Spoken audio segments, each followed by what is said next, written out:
o satış çəkir, yəni bir 2 gün, 3 gün, hətta həftələrlə olur da, məsələn, o müştərilər ən çətin belə deyərdim insan tipi hansıdır? O ki ona saat lazım deyil əslində, amma gəlib saat almağa. Daha çox kişilər alır saat. Yaxşı müştəri, yaxşı satış. Bərabərdir ortalama 13 müştəri. Müştərinin qərarını ən çox nə dəyişir? Yanındakı gələn adam. O adam qorxmurdu. O adam amma almaqdan da qorxmurdu. Nə bilim, yəni müştəri həmişə haqlıdır. Yox.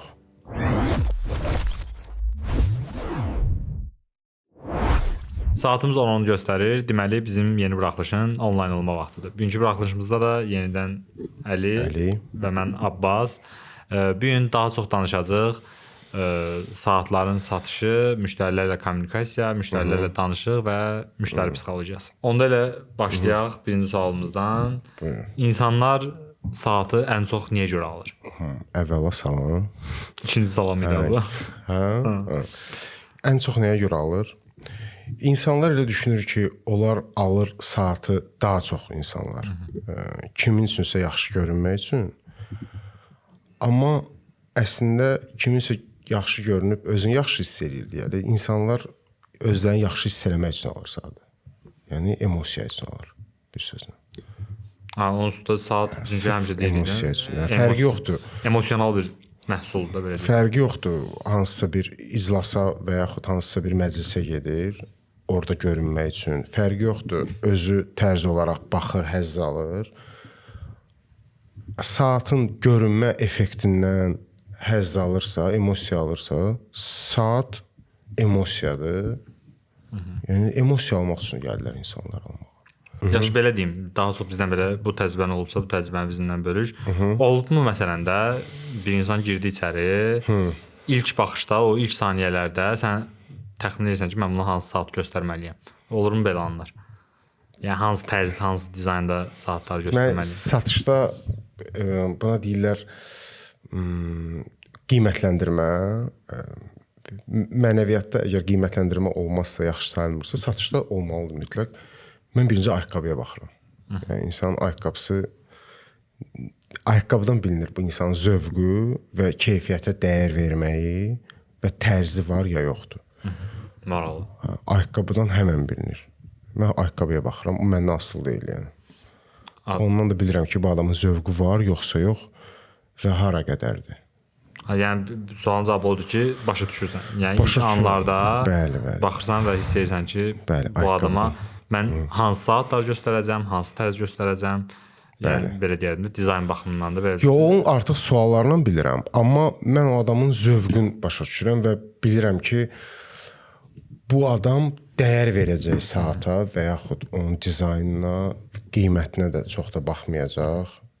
O ayaqqabısını mən bilirəm. O qalan şeylər artıq suallarla, yəni. O sözsüz ki, kommunikasiya məsələ də odur da, kommunikasiya bu adamla danışmasan. Çünki bəzən məsələn elə belə deyərdim də, satış olur ki, biz o satış çəkir, yəni bir 2 gün, 3 gün, hətta həftələrlə olur da, məsələn, o müştərilə gəlir, görüşürsən, danışırsan, qrafda oturub çayırsan, dostlaşırsan, avtomatik olaraq yəni tam bilirsən də ki, həmin insan, onsuz biz həmişə çalışmışıq ki, çünki bir müştəri daimidir axı. Sonra oyla yenə modellər gəlir, təklif edirsən. Sözsüz. Onda bir dənə də sual, bahalı saat alan müştərilərin digər müştərilərdən fərqi nədir? Yoxsa heç bir fərqi yoxdur, elə aşağı-yuxarı eyni tipajlar bunlar olur? Var, həqiqətən. Belə insanları sosial durumun bölmədən, təbii ki, orta segmentdə olan, qiymətdə olan saatlarda da elə rahat, xoş auralı müştərilər var. Amma yəni lap belə deyək, lap ucuz qiymətli saatlar, yəni məsələn Frederic Constant'a baxmış, bu ucuz sayılır. Yəni elə olur o müştərilərlə fiziki olaraq, yəni belə canlı 1 saat. Yəni hətta bu müştəri internetdə oxuyub bu model haqqında, bilir, bəlkə bir 5 ayda da planlaşdırıb bu saat almağı. Yenə gəlir 1 saat vaxt gedir. Amma daha çox pul verən saata, pulu var, verir və alır. Onlarla heç vaxt itkisi də olmur və vaxt təkcə vaxt yox, adam enerji itirmir. Əksinə dolur. Hətta ünsiyyət çox olsa belə, Bu da daha çox nisbətlə daha çoxdur da. Bahalı saat alan müştərilər problem yaratmır. Belə deyim. Amma daha çox problem aşağı qiymət olan saatların problemli, yəni daha çox kaprizli müştərilər daha çoxdur təbii ki. Bəs onda bir dənə belə sual verim də sənə. Bahalı saatı onda satmaq, mən belə başa düşdüm ki, sənə daha rahat gəlir, nəinki ucuz saat satmaq. Düz başa düşdüm yoxsa? Belə deyim, var bahalı müştəri. Bu həmişə pula aid deyil. Adam var, gəlir 200 manata saat alır, amma yəni o bahalı düşünür. Fəlsəfəsi var da. Bahalı, yəni pul, meyar pul deyil. Adam var orta və yaxud hətta yəni varlı adam deyil, amma bahalı düşünür. Onlara yəni xidmət eləmək çox rahatdır. Var isə əksinə pulu çoxdur, amma ucuz müştəridir. Maraqlı. Bildiniz, incidir. Onda sən bir dənə maraqlı sual. Ən çətin belə deyərdim insan tipi hansıdır? O ki ona saat lazım deyil əslində, amma gəlib saat almağa.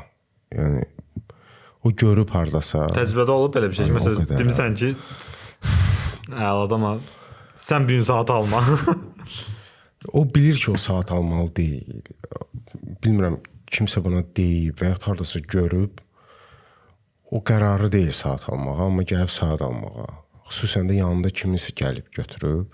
Onu mən də xoşlamıram. 2 nəfər gəlirlər içəri. Çox qarışır aləm bir-birinə. Yanındakı adam o dirəşir ki, o saat al, bu saat al. Bilmirsən, yanındakı adam bunu istəyib deyir, yoxsa paxıllığından deyir. Həqiqətən də elə bir şeylər olur. Deyir, yox, alma, bu alma. Amma başın ki, yaraşır da o. Sən bu sferada işlədiyin, bilirsən ki, bu buna yaraşır, həm qiymətinə də uyğundur, həm tərzi, hər bir şey uyğundur. O deyir ki, yox, alma da qalır belə. Adətən yanındakı dediyin alır, üstünə 2 gün keçir, gəlir dəyişmək istəyir. Yəni o əvvəldən bilməyib nə almaq lazımdır. Mən əgər bir sahəni bilmirəmsə, mən gəlib oradan mübahisə eləmirəm. Sözsüz də. Deyib həkimlə mübahisə eləmirik də həkimlə ki, sən səhv mənə. İndi başa düşdüm, bu saatdan anlayış yoxdur. Gəlib o artıq mənə qulaq asmalıdır ki, bu saat yaxşıdır, bu saat pisdir. Çünki mən suallar verib onun tələbatın önə çıxardıram. Nə qədər harda taxacaq falan, hansı funksiyalar lazımdır və deyirəm bu olmalıdır, sən bunu al. Artıq o deyirsə yox, bu o çətin insandır. Bəs onda belə bir dənə sual. Daha çox insanlar gəlib özləri üçün hədiyyə alır, yoxsa belə deyək də hədiyyəlik kimi saat seçim edirlər? Daha çox özləri üçün. Daha çox özləri üçün. Hətta kimsə gəlib hədiyyə alanda o sifariş deyir. Deyib ki, mənə saat al. Daha çox özləri üçün. Bu arada bu yaxınlarda olmuşdu elə bizdə səhvlərin hasılası. Baxdım ki, məsələn, bir nəfər yazıb saatı soruşub. Adam adını görüb də soruşan adamı. Sonra başqa bir dənə xanım yazıb saatı soruşub. Xanım skrin atıb. Skrində baxırsan ki, bəy həmin xanıma göndərib də bu saatı. Hədiyyəni də aldırırlar. O sözsüz. Əslində bir tərəfindən yaxşıdır bu. Çünki saat elə bir şeydir ki, məsələn də aldı, apardı, hədiyyə verdi. Bir dənə mövzuya toxunmaq istəyirəm. Daha çox kişilər alır saat. Yəni daha çox kişi saat. Sözsüz. Bizim müştərilərimizin zaten özünə alır 90%. Və xanımlarda daha çox kişilər üçün alır. Yəni sonuçda saat gedir kişiyə. Əgər xanıma kişi təklif eləsə ki, gəl sənə saat alım 4000 manata, o deyəcək yox, qızıl al. Qızıl al. Ona görə və yaxud başqa bir şey al. Yəni gedək başqa ölkədə istirahət edir, amma hədiyyə kimi. Amma kişi saatı həm hədiyyə kimi də qəbul eləyir, özü də gəlib saat alır.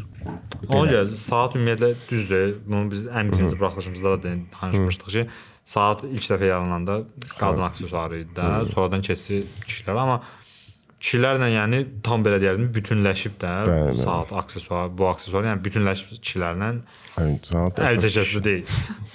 Bir dənə də maraqlı sual. Satışda ən vacib məqam nədir? Və ən vacib bacarıq nədir? Yaxşı, belə deyim. Məqam bizim gördüm, belə biraz fikirləşdim. Ən vacib bacarıq nədir? Satışda ən vacib bacarıq həm müştərini, insanı üzbəüz görmək, həm onun yanında olub o ilə bir yerdə o məhsul almaq. Fərqli, çox qəşəng yanaşmaydı. O çox vacibdir. Həm vizual yaradasan özündəki bu saatla hara gedəcək falan, onu üzbəüz görüb dəyərləndirəsən. Həm də ki, sonra girəsən oyuna dost kimi müştəri ilə bir yerdə olasan. Bu olur xidmət. Bu özdə məncə belə deyim də, hər yerdə belə deyil. Amma məsələn bu bizim üstünlüyümüzdür ki, biz bu formada aparırıq da bu prosesi. Nəyə görə deyirəm? Çünki biz məsəl üçün daha çox xoşlayırıq ki, loyallıq eləyək də, daim müştərilərlə işləyək də. Məsəl üçün eyni müştərilərlə işləyək də. Bizim müştərilərimiz var ki, oradan iki dənə gəlirlər, otururlar bizə. Bizdə elə əməkdaş da qalmır. Kim ki tək satsın. O tip adam ümumiyyətlə ancaq nə olur olsun, əsas odur bahalı saat satım zat belə. O tip yanaşma ilə onsuz bir yerə, o bir sən nədir? Elə bil təsəvvürlə bir şeydən lap belə deyim də, belə bu biraz şey düşüncədir də, belə deyək, qaranlıq pis düşüncədir. Biri var ki, bir dəfə mi istifadə edirsən? Çox adam fikirləşir ki, bir dənə istifadə edirəm, maksimum buna nə sata bilirəm satım. Sonra gələr. Bu əslində o elə deyil də, məncə də. Qoy gəlməsin. Mənim düşüncəm. Qoy o müştəri gəlməsin. Amma o həmişə mən ona faydalı oldum və bir müştəri yaxşı müştəri, yaxşı satış bərabərdir ortalama 13 müştəri. Ən azı ondan soruşacaqlar. Özü də gəlib bir də almasın məndən saat. Kiməsə deyəcək, kimsə gəlib alacaq. Ya da onunla görəcəklər kimdən almısan, əldən almısan. Bəs loyallıq dediyimiz də budur. Yəni bu normalı budur. Yəni bu formada olmalıdır. Müzakirəyə belə deyim də, qapalıdır ki. Satışda ən vacib məqam budur. Çünki mən müştəri kimi gedirəm də çox yerə. Restoranına qədər xidmətdə mənə lazımdır ki, mənim dərimin içinə də girib hiss eləsin ki, mən nə istəyirəm, mən bunu əldə eləsəm nəyi əldə eləyəcəm, üstünlüyünə. Nə hiss yaşayasın. Bəli, təbii ki. Ona görə o çox vacibdir. Həddindən artıq vacib. Yaxşı satıcı ilə adi satıcının arasındakı fərq nədir? Fərq. Yaxşı satıcı bilir müştəriyə hansı saat satılmalıdır, onu da satır. Bir cümlə iləndir bunun cavabı? Mənim üçün, mən ha vaxt biləm, mən yaxşı. Mənim üçün uğur nədir satışda? Müştəri məndən gəlir saatı soruşur, yəni saat maraqlanır. Mən o 4 modeli düzəndə mən bilirəm artıq hansı saatı o daha yaxşıdır. Və sonda mən o da onu bəyənir axırda. Halbuki o gəlmişdi göy sıfırbatlı model üçün, burası silikon olsun falan. O belə düşünüb gəlib. Yəni hardasa yenə təkrarlanıram. Yenə hardasa görüb onu və yaxud deyiblər, hansısa kinoda görüb, reklamda görüb ki, bu gözəl görünür. Amma o saat onun saatı deyil. Onun saatı deyil. O gəlib orada assortiment çoxdur. O taxdıqca mən bilirəm ki, bu saat onluqdur. Çünki mən bayaq dediyim kimi oynam bilirəm də. Bir istiqamətdən bir yerdə elə bil özümü alıram. Mən oyam. Mən sonda da onu satıramsa, mən yaxşı satacağam. Çünki mən heç bir ziyan vermədim. Mənə müraciət edən şəxsə mən heç bir ziyan vermədim. Əksinə. Belə deyildi, o sənin həmişə bir sözün var, faydalı ola bilirəmsə. Faydalı olsa əladır. Fərqi yoxdur. Mən ona 100 manatlıq saat satdım, yoxsa 4000 manatlıq. Bunu yəni tam səmimi deyirəm. Mən faydalı ola bildimsə əladan yazsın. Müştərinin qərarını ən çox nə dəyişir? Yanındakı gələn adam. Bayaq sözümüzdə yenə qayıtdı yanındakı. Yanındakı gələn adam. O ki son qərarı gərək adam tək versin. Ya da ki biləsən ki, həqiqətən yanındakı. Amma ola bilər, ola bilər ki, yanındakı kömək üçün. Saat sazdır. Mən məsələn dostlarımla gəlirəm, onlara paltar almağa və yaxud nəsə almağa kömək edirəm. Mən bilirəm onlara nə lazımdır və yaxud belə tərzlərini falan bilirəm. Gəlib bilən adamla gəlsin. O bilmir, yanındakı bilmir buna nə yaraşır. Deyir alma. Məndə bir dənə xasiyyət var. Kimsə ad günü təbrik eləyəndə. İndi burdan kimsə ad günü təbrik eləmişəmsə, o adamlar da bilərdən. Kimsə ad günü təbrik eləyəndə həmişə sən nə o birinci, ikinci cümləmizsən nə olur? Sən özün üçün nə arzulayırsansa, mən də sən. İnşallah ki tez bir zamanda yerinə yetir. Çünki sən də fikirləşirsən ki, mən buna arzu eləyim, nə bilim, nəsə arzu eləyirəm, bilmirəm necə. Sən məsələn ziyarət arzu edirsən ki, ziyarət etmək istəyirsən. Bəlkə bu nəsə başqa şey eləmək istəyirsən. Yəni sən bunu arzu edirsən ki, var dövlət arzu edirsən. Bəlkə bu var dövlət istəmir. Bu istəyir ki, rahat, sakit bir həyat istəyir. Yəni nə bilim, sən buna sakit həyat istəyirsən. Sən buna ailə saadəti arzulayırsan. Bəlkə bu qabağındakıdan mənlik deyildi, mən istəyirəm. Ailə qurmaq istəmirəm. O gün məsələn həmişə kimsə ad günündə təbrik edirəm. Deyirəm ki, özün üçün nə arzulayırsan. Çünki bir də orada əsas nəyi qeyd edirəm? bir insanın özü üçün ən yaxşısı nədirsə, həmin insan bilir. Özü. Hə. Məsələn, sənin üçün ən yaxşısı nədirsə, onu sən bilirsən. İndi biraz şey mövzudur. Necə?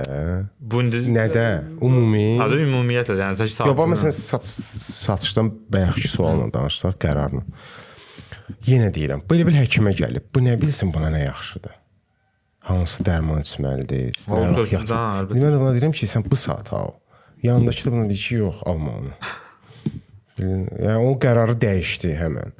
Sonra başqa rəng gördü orada və ya başqa model dedi bu falan. O bilmir nə istəyir. Yəni bayaq problemli o deyir çətin müştəri. Bilmir nə istəyir. Qərarını da dəyişir. Yanında yəni bir şəxs gələndə bilmirəm də o şəxsin o adama münasibətini bilmirəm. Məncə etibar elədiyiniz adamlarla gedin alış-verişə. Düz deyir. Mən də razıyam bu fikirlə. Sonuncu sualı vermək istəyirəm və sonra yavaş-yavaş yekunlaşdırmaq istəyirəm.